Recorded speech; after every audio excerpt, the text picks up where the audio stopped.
आज हम BA fourth semester के सब्जेक्ट इंग्लिश लिटरेचर के पेपर ब्रिटिश फिक्शन की यूनिट 1 के 30 ऐसे इंपॉर्टेंट एमसीक्यूज करने वाले हैं जो कि पेपर में हर साल रिपीट होते हैं। इसलिए एक भी एमसीक्यूज मिस मत करना, वीडियो के एंड तक जरूर देखना। चैनल पर नया है तो चैनल को सब्सक्राइब कर लीजिए। पीडीएफ के लिए आप हमें टेलीग्राम पर मैसेज कर सकते हैं। तो ये यूनिट 1 के 30 ऐसे इंपॉर्टेंट एमसीक्यूज हैं जो कि पेपर में हर साल आते हैं। यूनिट 1 का हमारा टॉपिक है rise and development of British fiction. तो चलिए शुरू करते हैं यूनिट 1 के 30 मोस्ट रिपीटेड एमसीक्यूज को बिना देरी किए। पहला क्वेश्चन है हमारा, देखिए मैंने आपके लिए एमसीक्यूज इस प्रकार से लिए हैं, इंग्लिश में भी और उसे हिंदी में लिखा है ताकि हिंदी मीडियम के स्टूडेंट को भी ये बहुत अच्छे से समझ में आए। तो मैंने विशेष रूप से हिंदी मीडियम के स्टूडेंट के लिए ये वीडियो बनाई है। तो चलिए शुरू करते हैं। अब फादर ऑफ यूटिलिटेरियनिज्म अर्थात उपयोगितावाद, यूटिलिटेरियनिज्म का अर्थ होता है उपयोगितावाद। फादर मतलब इसका जनक या पिता कौन है? तो इसका हमारा सही आंसर है जेरमी बेंथम यूटिलिटेरियनिज्म के पिता हैं। याद रखना, बहुत इंपॉर्टेंट क्वेश्चन है, बार बार रिपीट हुआ है। क्वेश्चन नंबर दूसरा दिया हुआ है, which novel is regarded as the first Victorian novel? कौन सा उपन्यास पहला विक्टोरियन उपन्यास माना जाता है? Which novel is regarded the first Victorian novel? तो इसका हमारा सही आंसर हो जाएगा the Pickwick Papers. B option इसका हमारा सही आंसर है। यह पहला विक्टोरियन नोवेल है, द फर्स्ट विक्टोरियन नोवेल है ये। क्वेश्चन नंबर तीसरा दिया हुआ है, who wrote Tess of D अरबाइवल्स? तो इसका हमारा सही आंसर है थॉमस हार्डी ने। यह कब प्रकाशित हुआ था? तो 1891 में प्रकाशित हुआ था, ट्रेस ऑफ द डी अरबाइवल्स। याद रखना, बहुत इंपॉर्टेंट क्वेश्चन है। क्वेश्चन नंबर 4 दिया हुआ है, हु रोट श्रीली? श्रीली किसने लिखी? तो इसका हमारा सही आंसर है श्रीली को लिखा था शार्लोट ब्रॉन्ट ने। और कब लिखा था? तो 1849 में लिखा था। ये याद रखना, बहुत इंपॉर्टेंट क्वेश्चन है। शर्ली बोल सकते हैं, ऐसे हम श्रीली बोल सकते हैं। क्वेश्चन नंबर 5 दिया हुआ है, Mill on the Floss is written by? Mill on the Floss किसकी रचना है या किसके द्वारा लिखी गई है? तो इसका सही आंसर हो जाएगा जॉर्ज इलियट के द्वारा। मिल ऑन द फ्लॉस के राइटर जॉर्ज इलियट हैं। बहुत इंपॉर्टेंट क्वेश्चन है, याद रखना। क्वेश्चन नंबर 6 दिया हुआ है, a novel without a hero refers to? अब बिना नायक वाला उपन्यास किसे कहा जाता है? लेकिन इसे इंग्लिश में ही याद रखना, आ नोवेल विदाउट आ हीरो किसे कहा जाता है? तो इसका हमारा सही आंसर हो जाएगा, क्या इसका सही आंसर? वैनिटी फेयर इसका सही आंसर है। A novel without a hero ये किसे कहा जाता है? तो याद रखना, वैनिटी फेयर को कहा जाता है। क्वेश्चन नंबर 7 दिया हुआ है, George Eliot was the pen name of?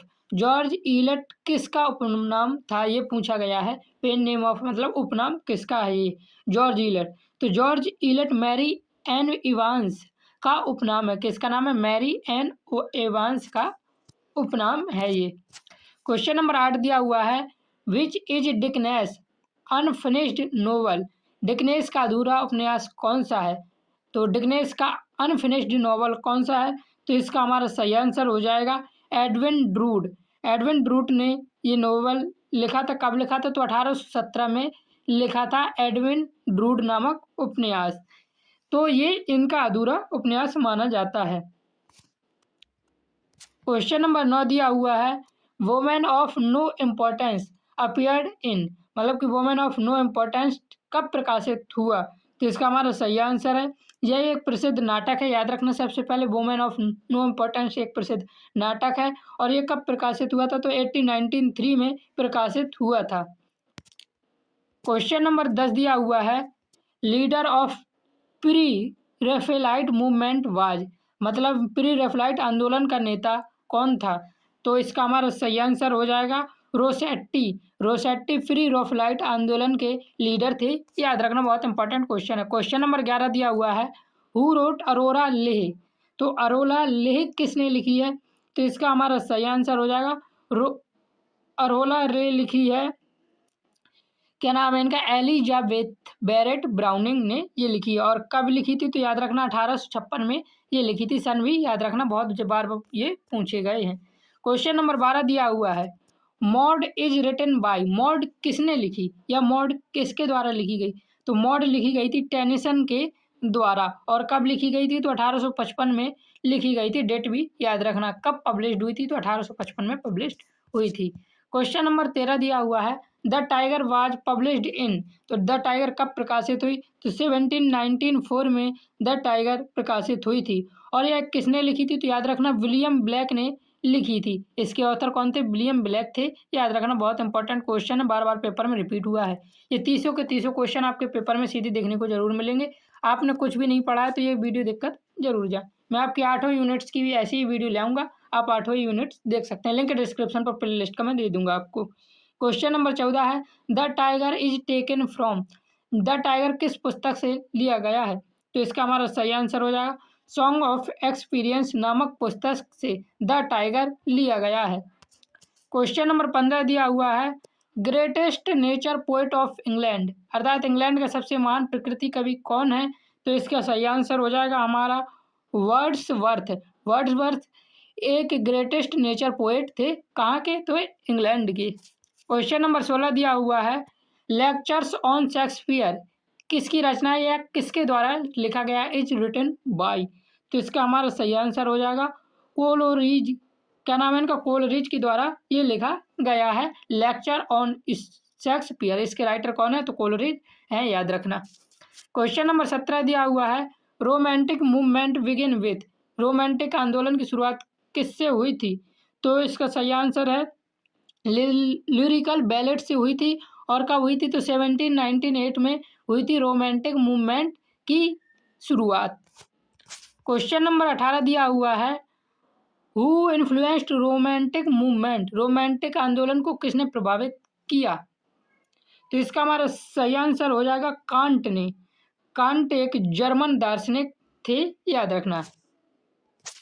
Question number 19 दिया हुआ है हमारा, ड्रामिक मोनोलॉग्यू एग्जाम्पल, मतलब ड्रामिक मोनोलॉग्यू किसका एक एग्जाम्पल है, तो ड्रामिक मोनोलॉग माई लास्ट डचेस का एक उदाहरण है।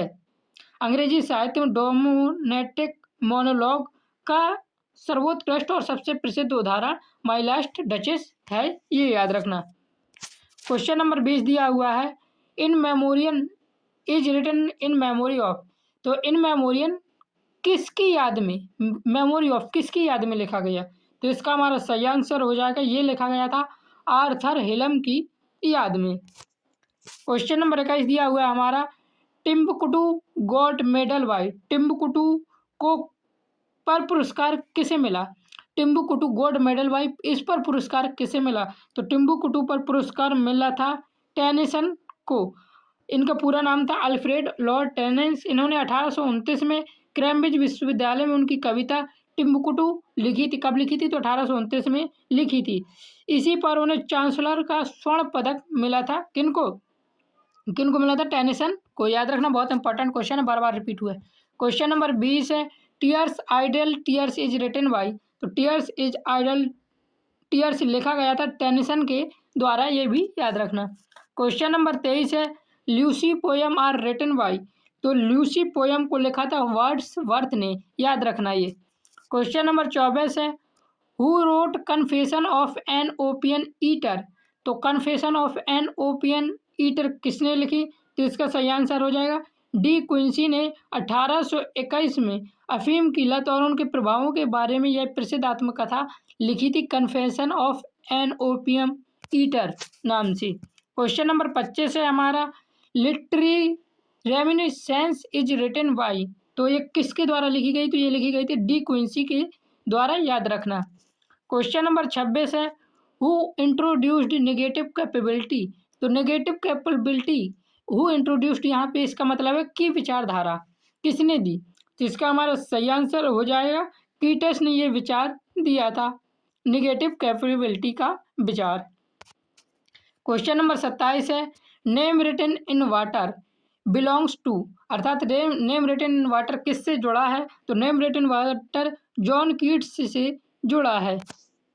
क्वेश्चन नंबर 28 दिया हुआ है, high water mark poem of 19th century, तो 19वीं सदी की जो उच्चतम हाई वाटर मार्क पोएम है, उच्चतम कविता है जो, वह कौन सी मानी जाती है, तो इसका हमारा सही आंसर हो जाएगा 19वीं सदी की हायर वाटर मार्क पोएम है कौन सी, इंटीमेशन ऑफ इमोर्टैलिटी, ये याद रखना। अगला क्वेश्चन नंबर 29 है हमारा, हु रोट डावर बीच, अर्थात डावर बीच किसने लिखी, तो इसका हमारा सही आंसर हो जाएगा मैथ्यू आर्नोल्ड ने डावर बीच लिखी थी। क्वेश्चन नंबर 30 दिया हुआ है, vanity fair title is taken from, अर्थात वैनिटी फेयर का टाइटल कहाँ से लिया गया, इज टेकन फ्रॉम, तो इसका हमारा सही आंसर हो जाएगा पिलग्रिम्स प्रोग्रेस से लिया गया है। विलियम मैक्सपीस थेकर ने, ये पहले बात याद रखना, वैनिटी फेयर किसका नोवेल है, तो विलियम मैक्सपीस थेकर का नोवेल है।